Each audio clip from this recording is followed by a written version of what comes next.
Hello मेरे प्यारे नन्हे दोस्तों, कैसे हैं आप सब।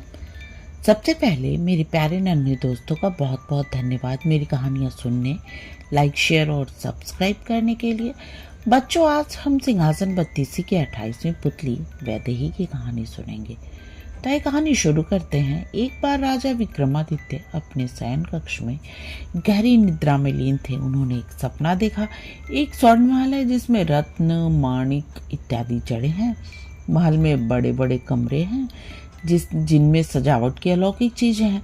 महल के चारों ओर उद्यान है और उद्यान में हजारों तरह के सुंदर सुंदर फूलों से लदे पौधे हैं। उन फूलों पर तरह तरह की तितलियां मंडरा रही हैं। भौरों का गुंजन पूरे उद्यान में व्याप्त है। फूलों की सुगंध चारों ओर फैली हुई है और सारा दृश्य बड़ा ही मनोरम है। स्वच्छ और शीतल हवा बह रही है और महल से कुछ दूरी पर एक योगी साधनारत है। योगी का चेहरा गौर से देखने पर विक्रम को अपना हम शक्ल मालूम पड़ा। ये सब देखते देखते ही विक्रम की आंखें खुल गईं। वे समझ गए उन्होंने कोई अच्छा सपना देखा है। जागने के बाद भी सपने की दिखी हर चीज उन्हें स्पष्ट याद थी। उन्हें अब अपने सपने का मतलब समझ नहीं आया। सारा दृश्य अलौकिक अवश्य था, मगर मन की उपज नहीं माना जा सकता था। राजा ने बहुत सोचा, पर उन्हें याद नहीं आया कि कभी अपने जीवन में उन्होंने ऐसा कोई महल देखा हो, चाहे इस तरह के किसी महल की कल्पना की हो। उन्होंने पंडितों और ज्योतिषियों से अपने सपने की चर्चा की और उन्हें इनकी व्याख्या करने को कहा। सारे विद्वान और पंडित इस नतीजे पर पहुंचे कि महाराजा धीराज ने सपने में स्वर्ग का दर्शन किया है तथा सपने का अलौकिक महल स्वर्ग के राजा इंद्र का महल है। देवता शायद उन्हें वो महल दिखाकर उन्हें सशरीर स्वर्ग आने का निमंत्रण दे चुके हैं। विक्रम ये सुनकर बड़े आश्चर्य में पड़ गए। उन्होंने कभी भी न सोचा था कि उन्हें स्वर्ग आने का इस तरह निमंत्रण मिलेगा। वे पंडितों से पूछने लगे कि स्वर्ग जाने का कौन सा मार्ग होगा तथा स्वर्ग यात्रा के लिए क्या क्या आवश्यकता हो सकती है। काफी मंथन के बाद सारे विद्वानों ने उन्हें वह दिशा बताई जिसे वे स्वर्गरोहण हो सकता था तथा उन्हें बतलाया कि कोई पुण्यात्मा जो सतत भगवान का स्मरण करता है तथा धर्म के पद से विचलित नहीं होता है, वही स्वर्ग जाने का अधिकारी है। राजा ने कहा कि राजपाट चलाने के लिए जानबूझकर नहीं तो भूल से ही अवश्य कोई धर्म विरुद्ध आचरण उनसे हुआ होगा।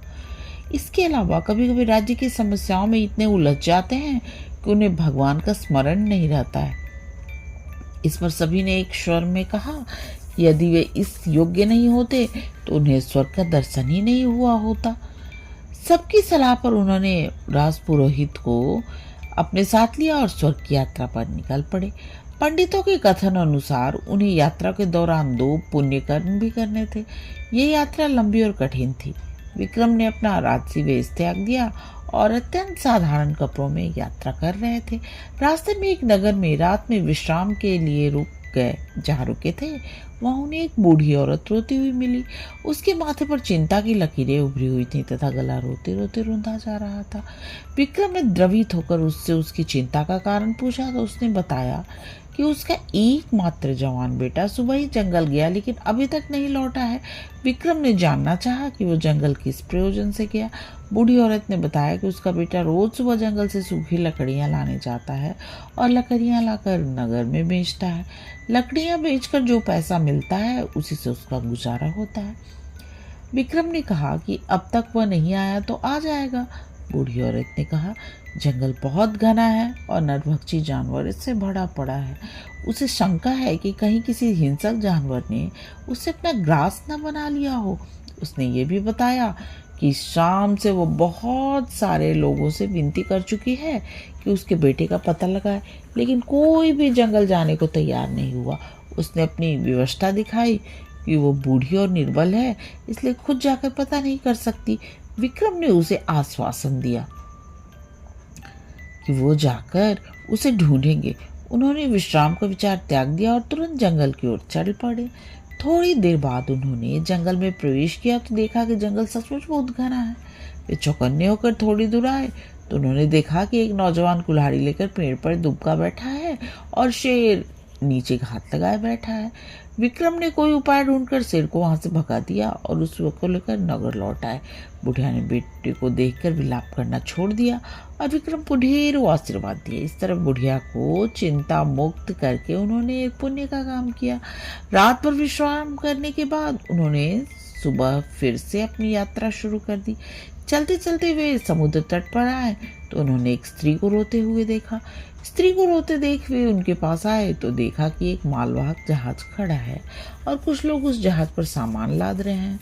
उन्होंने उस स्त्री से उसके रोने का कारण पूछा तो उसने बताया कि बस 3 महीने पहले उसका विवाह हुआ है और वो गर्भवती है।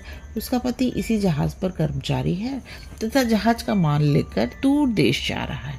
विक्रम ने जब उसे कहा कि इसमें परेशानी की कोई बात नहीं, कुछ ही समय बाद उसका पति लौट आएगा, तो उसने अपनी चिंता का कारण कुछ और ही बताया। उसने बताया कि उसने कल सपने में देखा कि एक मालवाहक जहाज समुद्र के बीच में ही और भयानक तूफान में गिर जाता है।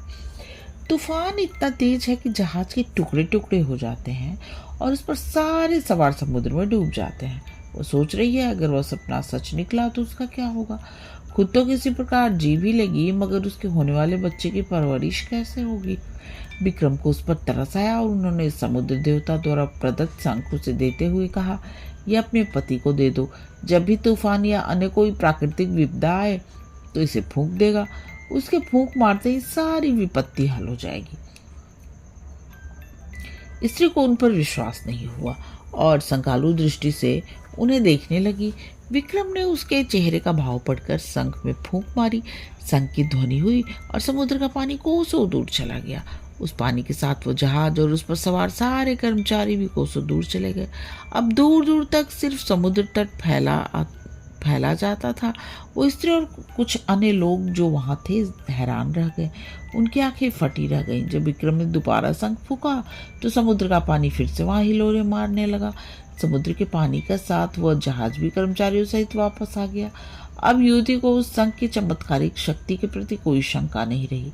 उसने विक्रम से यह शंख लेकर अपनी कृतज्ञता जाहिर की। विक्रम उस स्त्री को शंख देकर अपनी यात्रा पर निकल पड़े। कुछ दूर चलने के बाद उन्हें एक स्थान पर रुकना पड़ा। आकाश में काली घटाएं छा गईं और बिजलियां चमकने लगी थीं। उन बिजलियों की चमक के बीच विक्रम को एक सफेद घोड़ा जमीन की ओर उड़ता दिखा।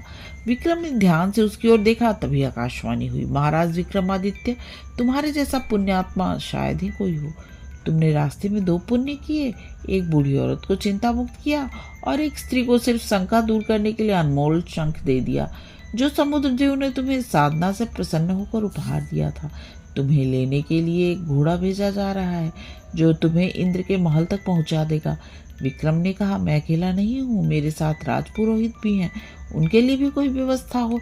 इतना सुनना था कि राजपुरोहित ने कहा, राजन मुझे क्षमा करें, मैं सशरीर स्वर्ग जाने से डरता हूँ। आपका सानिध्य रहा तो मरने पर स्वर्ग आऊंगा और अपने को धन्य समझूंगा। घोड़ा उनके पास उतरा तो सवारी के लिए सब कुछ सुसज्जित था। राजपुरोहित से विदा लेकर विक्रम उस पर बैठ गए। एड़ लगाते ही घोड़ा तेजी से भागा और घने जंगल में पहुंच गया। जंगल में पहुंचकर उसने धरती छोड़ दी और हवा में दौड़ने लगा। ये घुड़सवारी अप्राकृतिक थी, इसलिए काफी कठिन थी, मगर विक्रम पूरी दृढ़ता से उस पर बैठे रहे। हवा में कुछ देर उड़ने के बाद वो घोड़ा आकाश में उड़ने लगा। दौड़ते दौड़ते वो इंद्रपुरी आया। इंद्रपुरी पहुंचते ही विक्रम को वही सपनों वाला सोने का महल दिखाई पड़ा। जैसा उन्होंने सपने में देखा था ठीक वैसा ही सब कुछ था। चलते चलते वे इंद्र सभा पहुंचे। इंद्र सभा में सारे देवता विराजमान थे और अप्सराएं नृत्य कर रही थी। इंद्रदेव पत्नी के साथ अपने सिंहासन पर विराजमान थे। देवताओं की सभा में विक्रम को देखकर खलबली मच गई। वे सभी एक मानव के सशरीर स्वर्ग आने पर आश्चर्यचकित थे। विक्रम को देखकर इंद्र खुद उनकी अगवानी करने आ गए और उन्हें अपने आसन पर बैठने को विक्रम ने यह कहते हुए मना कर दिया कि इस आसन के योग्य वे नहीं हैं। इंद्र उनकी नम्रता और सरलता से प्रसन्न हो गए। उन्होंने कहा कि विक्रम ने सपने में अवश्य योगी को इस महल में देखा होगा। हम शक्ल और कोई नहीं बल्कि वे खुद हैं। उन्होंने इतना पुण्य अर्जित कर लिया है कि इंद्र के महल में उन्हें स्थायी स्थान मिल चुका है। इंद्र ने उन्हें एक मुकुट उपहार में दिया। इंद्रलोक में कुछ दिन बिताकर मुकुट लेकर विक्रम अपने राज्य वापस आ गए। बच्चों, आपको आज की कहानी कैसी लगी? अगर अच्छी लगी तो प्लीज़ मेरे चैनल को सब्सक्राइब कीजिए और मेरे प्यारे नन्हे दोस्तों, आप आराम से सो जाइए और सपनों की दुनिया में खो जाइए। गुड नाइट मेरे प्यारे नन्हे दोस्तों, गुड नाइट।